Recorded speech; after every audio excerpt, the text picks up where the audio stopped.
All right, let's try this again. Shane Beall, Keller Williams Realty, Las Vegas. I uploaded a live video moments ago, but it was horizontal, and we don't want to look like amateurs, right?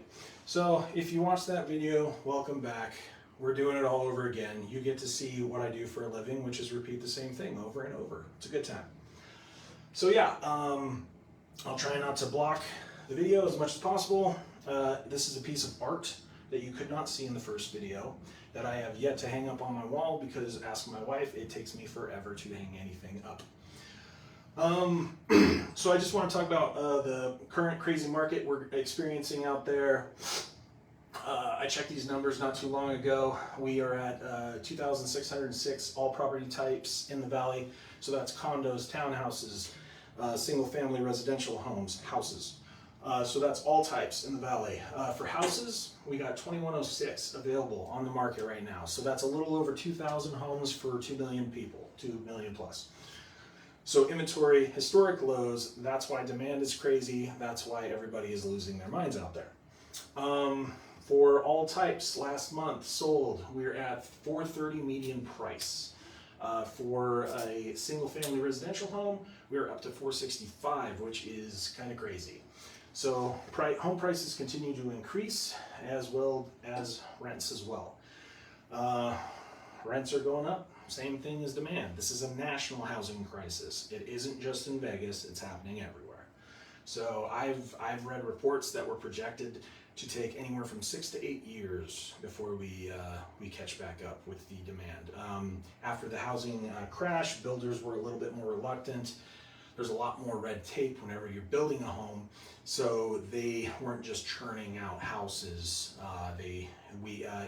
This decade versus the previous decade, I think we were somewhere like we built a little over half as many homes in the previous decade. Now you factor in population growth and all that, and that's why we are where we are. So this right here is appreciation. I cannot see what I'm doing, by the way, because if I flip the camera, all these letters will be reversed and you won't be able to follow around, along with what I'm doing.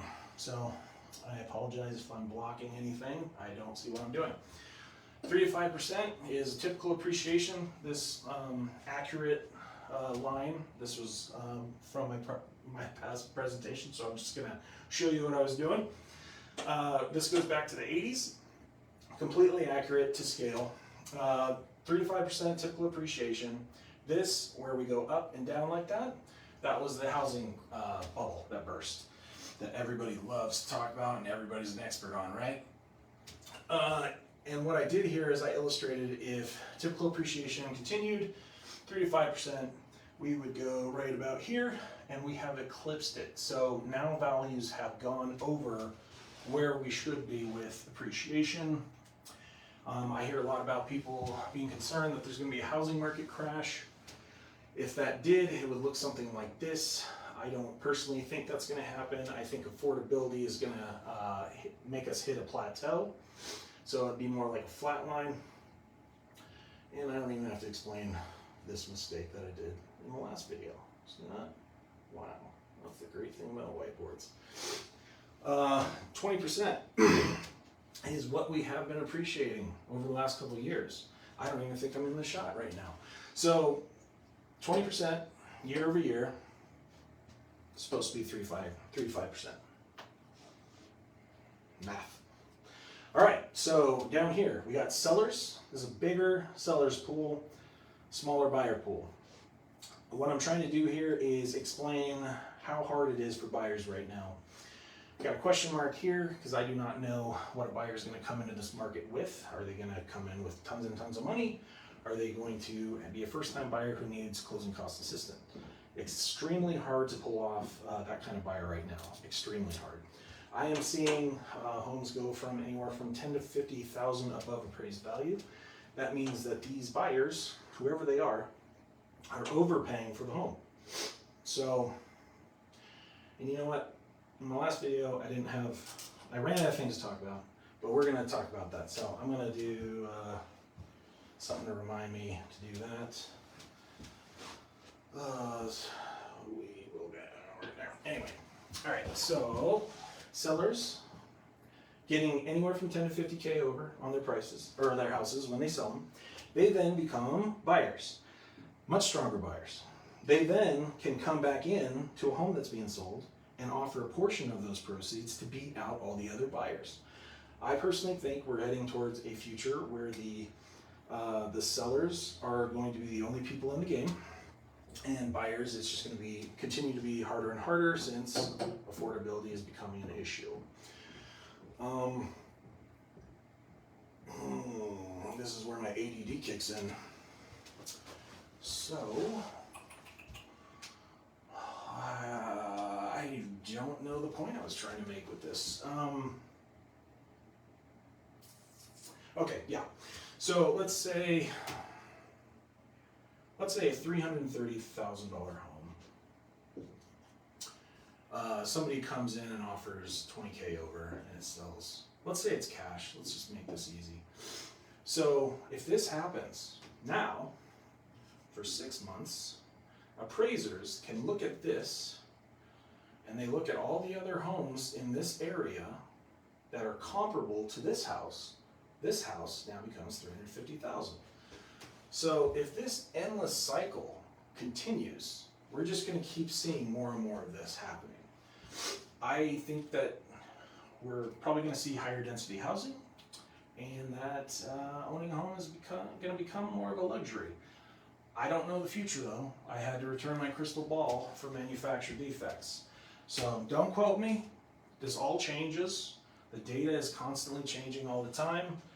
I just try to keep up with it, just like other top agents in my brokerage, and we have these discussions all the time. Nobody is expecting a crash, but we all agree what's going on is extremely weird. But if you have any questions, like where I found that, you can let me know, and yeah, I think that might do it. Oh, no, let's talk about that. I talked about this in the last video, not this one. So sellers are really concerned about having a place to go. Well, if they sell, where do I go? They are still in the game, right? They're going to sell, probably get, I mean, this is not guaranteed, but they're probably going to get a chunk of change above market value. They're then going to be able to roll that in to a house that they like and beat out other buyers. The easiest way to do that is to have, like if you have a house, right, and you want to sell and you need to find another property, the easiest way, I feel like my phone's leaning a little bit, so if I've gone to the side, it is what it is. So if and this is why I should not break my train of thought there. So if they want to find a place to go, there are strategies for that. The easiest one is called the leaseback, right? That means you sell your house, your buyer wants to buy your house, you sell it, and you get to rent back your house for a couple months. Most loan types will only allow, well, FHA and VA loan types will only allow 2 months. Conventional, depending on the money down, I believe, is you can stay there for longer. But let's stick with 60 days. That's typically the most you're going to get on a leaseback. So for 2 months now, you essentially have 1 month to lock down a property, find a property, and get it under escrow, because most escrows are 30 to 45 days. That's one option. I always tell my sellers, because I like to prepare people for the worst case scenario, because that's not what we're shooting for, but just in case, I want you to have all your ducks in a row and be as protected as possible. So a seller having somewhere to go just in case is a great option, and I definitely recommend that every time. If that's not an option, you can still do the leaseback. You're just gonna have to hit the ground running and make something happen. If you guys have any questions for me, I'm available anytime. My number's posted all out there online. My picture, to scale. I'm on a magazine. You guys want to see that? Look, it's real. I had people like not believing. Whatever, naysayers. All right, so that's me. Let me know if you have any questions.